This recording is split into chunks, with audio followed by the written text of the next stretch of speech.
All right. All right. So would you say and spell your first and last name, please? Miyra Munoz, Myryamunnoz. Let's talk about first the need for these services in the community. Before this initiative, talk about the community, that Latino population, because I would say, coming from Florida, it's not a part of the country that I would normally associate with a large or growing Latino population. Educate us as to what this county, this region, Seattle, is like in terms of Latino population and the needs. Thank you for the question.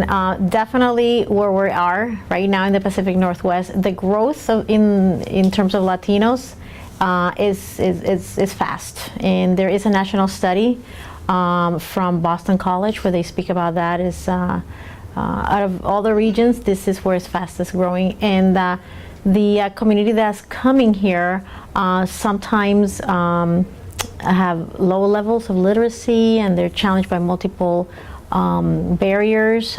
Some of them come to work in agriculture, and that they might come to another area of our state, and then they end up coming here for jobs. And there's a lot of different jobs that they do, and our economy is really sustained by the work that they do on the ground. And so it's a growing community. And I would have to say that they're also they fill the pews on Sunday. You know, it's a predominantly Catholic community.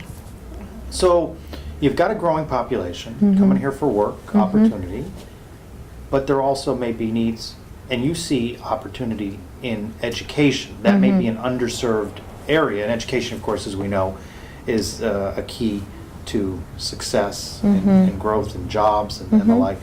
So go back in time here. What's the conversation like about starting this? Where were you involved at that, and what was the conversation? So we started Central Rendu about 5 years ago. We're going to be celebrating our 5th anniversary.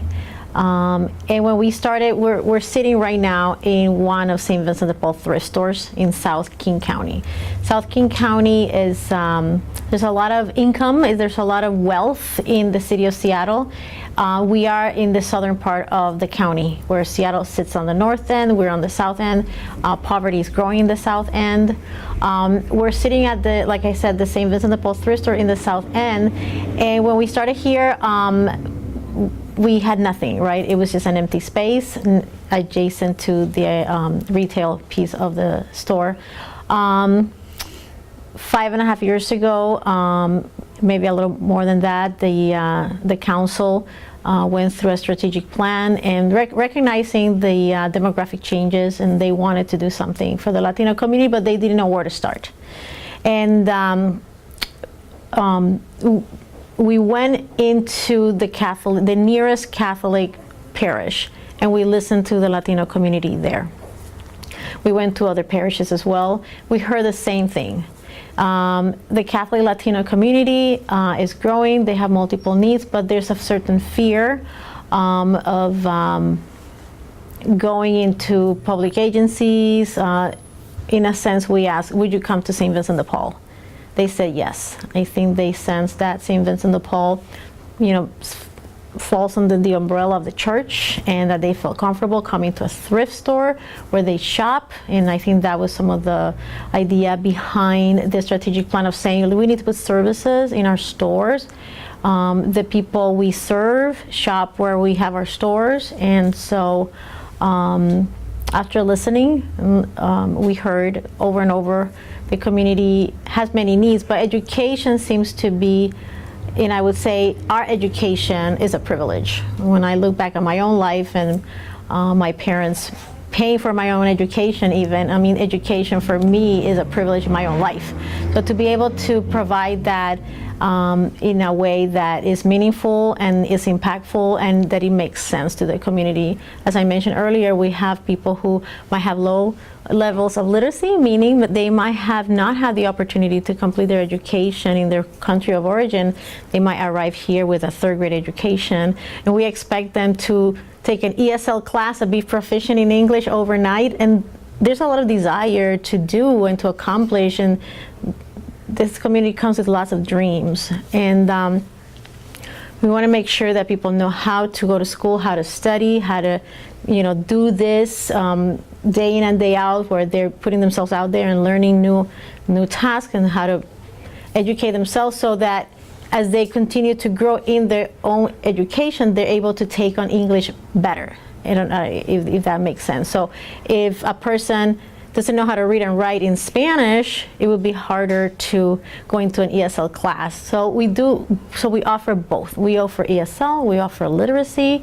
We have partnered with the Mexican consulate so that a program that we offer called La Plaza Comunitaria is accessible in multiple states where there is a Mexican consulate. We have partnered, others can partner for this type of curriculum. And then we've gone on to partner with other colleges. So we here bring the ESL instructors to Central Rendu, and we have GED instructors coming in as well. As we've listened and continue to listen, there's other barriers, and thus we've extended our programs to include other social services, case management, legal services, and since we're part of St. Vincent de Paul, we also have developed a home visiting team, a conference. We have our volunteers and our students volunteer at our food bank, and there's a cross of programs and services and opportunities. You mentioned there was a comfort level with St. Vincent de Paul. Mm-hmm. That really speaks to the society in not being judgmental. Mm-hmm. You're identifying people that have a particular need, and you're trying to help. Talk about that as someone who's aware of the society and the spirituality of the society, of not being judgmental. Mm-hmm. Because in the case of, say, Rufina, she probably, as a little girl, never thought she would stop going to school, Mm-hmm. and then situations changed, Mm-hmm. and that's what happened. Right. It's very important for us as people step into Central Rendu that we share with them the spirituality of St. Vincent de Paul. In what you're saying, there's no judgment. We don't come top down. We're not like we're your teacher and your students. We don't go into homes when we do home visits in that top down mode either. So everybody that comes into Central Rendu gets a dose of the spirituality of St. Vincent de Paul, that we are all in this journey together. We're all equals. In the eyes of Christ, we're all in this journey together. And so that's how we approach all of our programs and all of our services. And I think, as Rufina said, there is a sense of connection and trust. And when I look at some of the other social services provided, we don't consider ourselves a social service agency. We consider ourselves, we're journeying with others. And so in doing that, we see that other places they might offer services and they close at 5, and that we are here, we're walking with people, and the way in which we engage is very personal, person to person, and very personable, if I may say that. But so we all of our staff have cell phones that sometimes get answered at crazy hours, and we're open till 8:30 at night, Monday through Thursday. On Fridays we're open till 1 because we need to do paperwork and all that. But we try to be open every day. Monday through Thursday, like I say, we're open till 8 o'clock at night, and 9 a.m. to 8 o'clock. Why the name Rendu? What's the significance of that as the name for this? Well, as we know, Blessed Rosalie Rendu was quite a woman for her time. She was friends with the poor, and she was friends with those who had means. And she tried to do things a little bit different. She wanted to ensure that people had an education that we understood. I would need to quote her because what she said, she said, study their abilities and help them to get a job and help them find their dignity. That's a paraphrasing, but the idea that we need to understand people, we need to encounter them where they're at. And I think that was very inspiring for us, because again, kind of going back to education, if we expect everybody to go into a program and succeed, everybody comes in at different levels. So we need to assess where they're at and provide them what they need at that time in their lives, and help and walk with them and journey with them so they can achieve whatever goal they set for themselves. You've used that phrase, a journey. Talk about your journey on this. This is a passion for you now.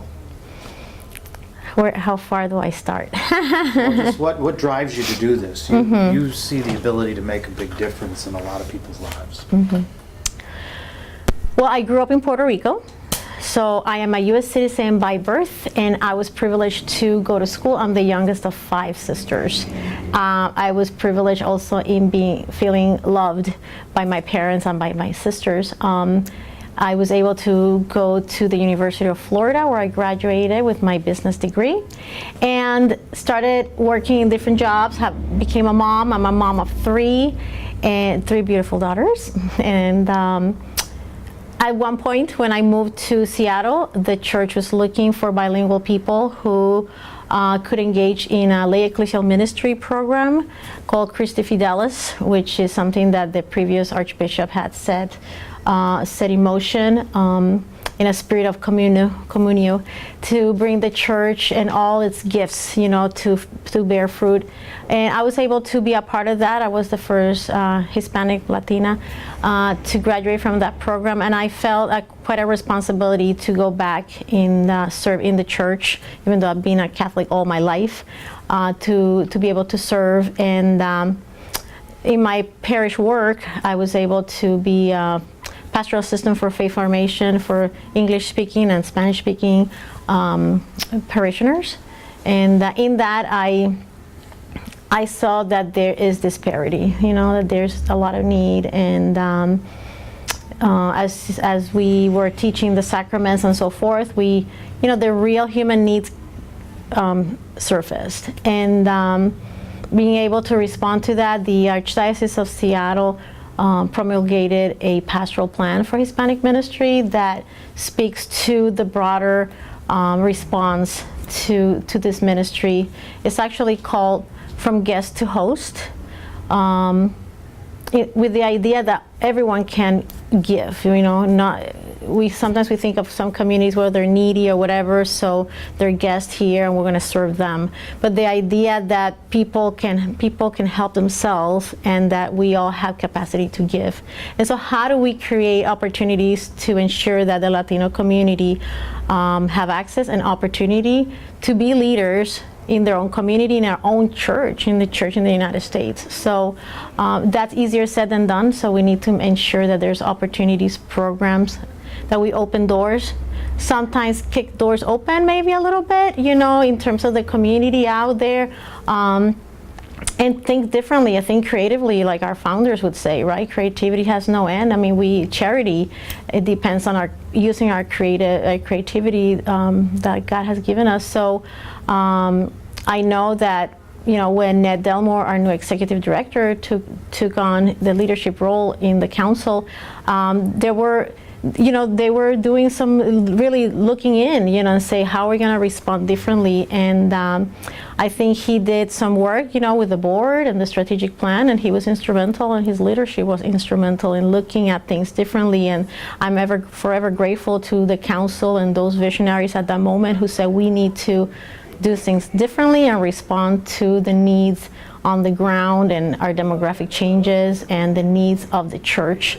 And so here I am, just being able to do something that I am passionate about, because I believe that it's a call. I believe that it is part of our baptismal response to say, okay, where am I needed now in this moment?